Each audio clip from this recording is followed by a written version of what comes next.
आणि त्याहून देवता तुझ्या आधाराने रुद्र रूप धारण केलं. आई, बघा काय करावं काही समजत नाही. नुसते विचार आणि विचार नुसते विचार येतात नाही.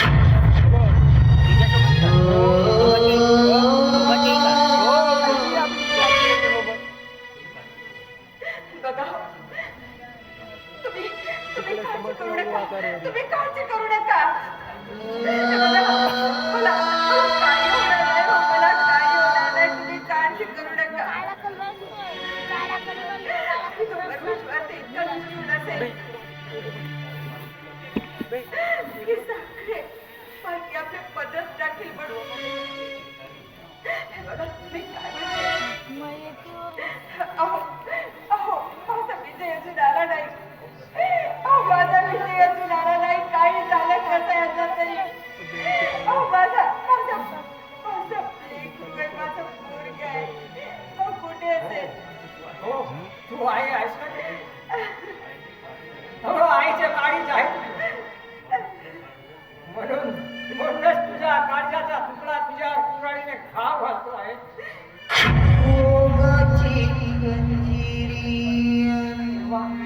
तेव्हा कुठे गेलं होतं त्याचं काळीज. खरं बोलणार हो तुम्ही. अगदी खरं बोलणार. खरंच होतं जी किती सुखाची स्वप्न बघितले होते व आपण. सांगा ना किती सुखाची स्वप्न बघितले होते. पण सगळे चोरीला मिळाले. सगळ्या स्वप्नाची राख रांगोळी झाली होती. स्वप्नाची राख रांगोळी झाली.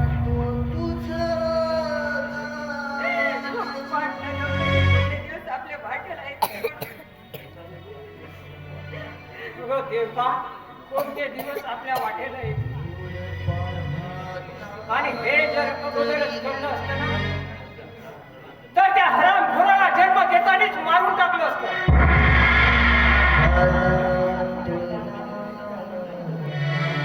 पोरगी जेव्हा सासरी नांदायला जातो ना तेव्हा पोराचं उष्ट खाऊन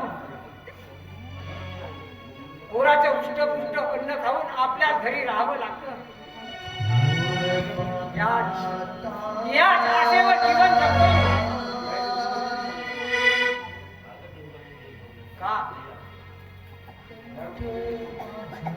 का ग देवता हेच जीवन जगण्यासाठी का? अहो धनी आपल्या नशिबामध्ये असेल ना तर तेच दिवस आपल्याला बघावं लागेल. तरी कुठे चुकले हो. कारण आपण जन्म दिला नसता तरी हे दिवस आपल्याला बघावंच लागलं असतं. ठीक आहे. तूच म्हणायचीस हा माझा विजय मोठा होईल. आम्हाला मदत करेल. चुकले हो. चुकले मला माफ करा. तुम्ही चुकले.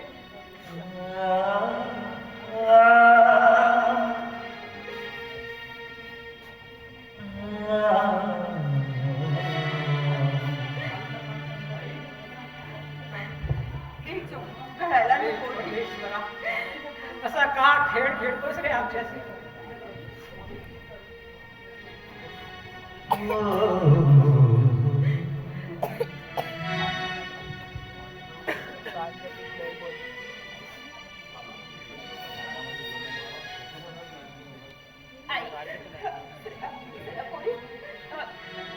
बाबा कशाला उगाच इथे त्रास घेतात तुम्ही?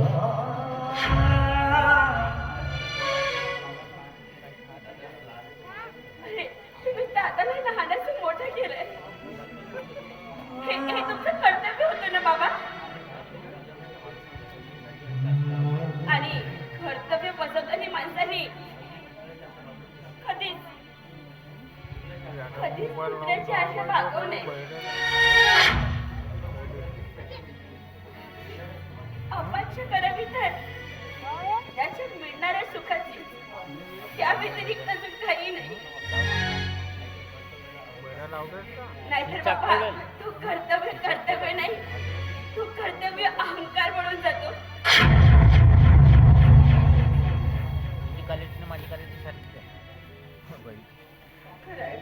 खरंय पोरी तुझं म्हणणं. मोबाईल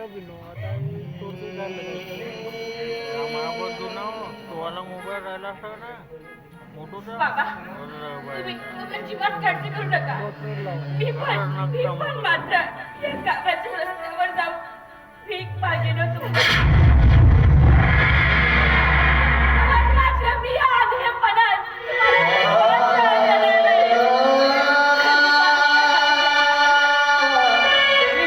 नाही बेटा श्रेया नाही. बघा जोपर्यंत या तुकाराम भोजेच्या जीवात जीव आहे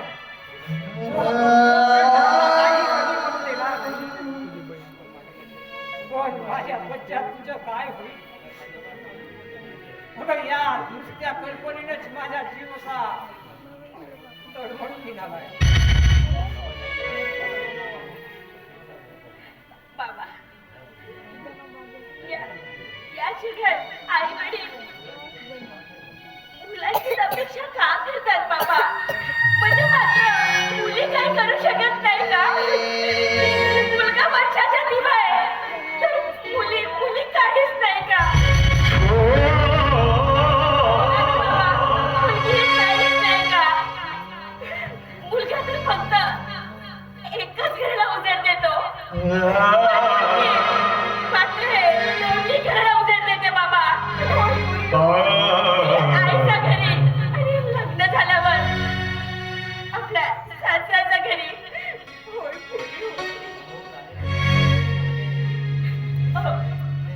राणी लक्ष्मीबाई कुणाची तरी मुलगीच होती ना आणि तरी ती लढली. त्यांनी जन्म दिला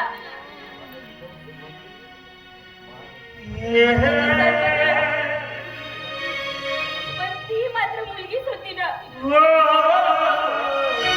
आणि सावित्रीबाई फुले यांनी माती गोटा किचड सर्व सहन करून मात्र आम्हा मुलींना शिकवला शिक्षण दिलं. ती मात्र मुलगीच होती नाही. सांग ना बाबा सांगा ना ती मुलगीच होती ना. मग मुलगा सर्वश्रेष्ठ का सांगा ना मुलगी का नाही.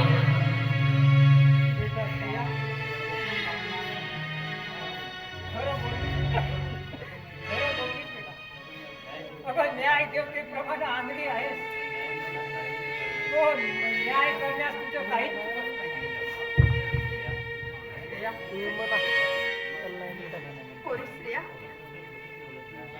अगं कुठून शिकलीस का. कुठून शिकलीस पोरी एवढं ज्ञान. कुठून आलं का तुला एवढं ज्ञान पोरी.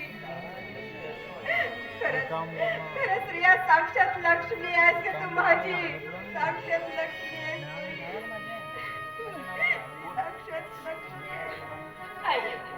बाबा तुम्ही अजिबात काळजी करू नका. मी आहे ना.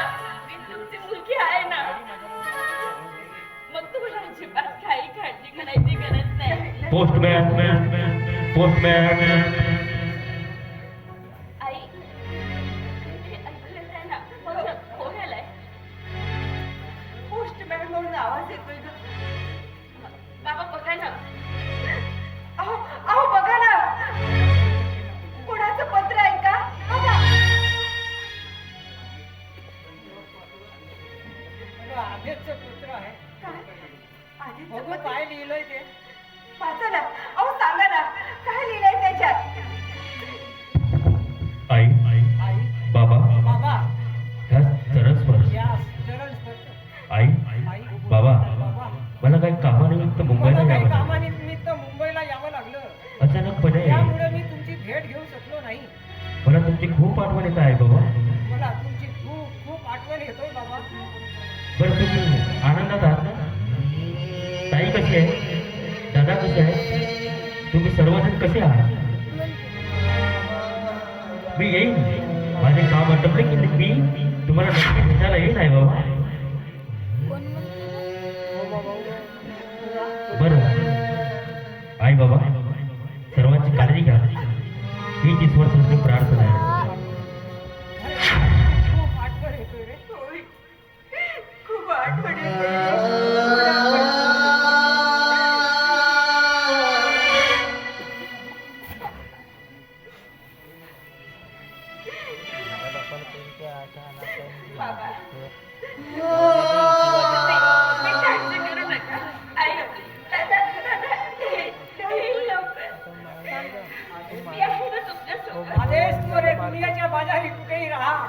या तुकाराम मोच्याचं सदैव आशीर्वाद तुझ्या पाठीशी आहे आणि आदेश बेटा अरे तूच माझ्या चित्रेला अग्नी दे तेच मागणे मागतो आहे खरंच कधी येईल माझा आदेश सांगायला कधी येईल कधी डोळा भरून बघते असं झालंय हो मला बरेच दिवसाची माझी आधीची भेट सुद्धा झाली नाही कधी येईल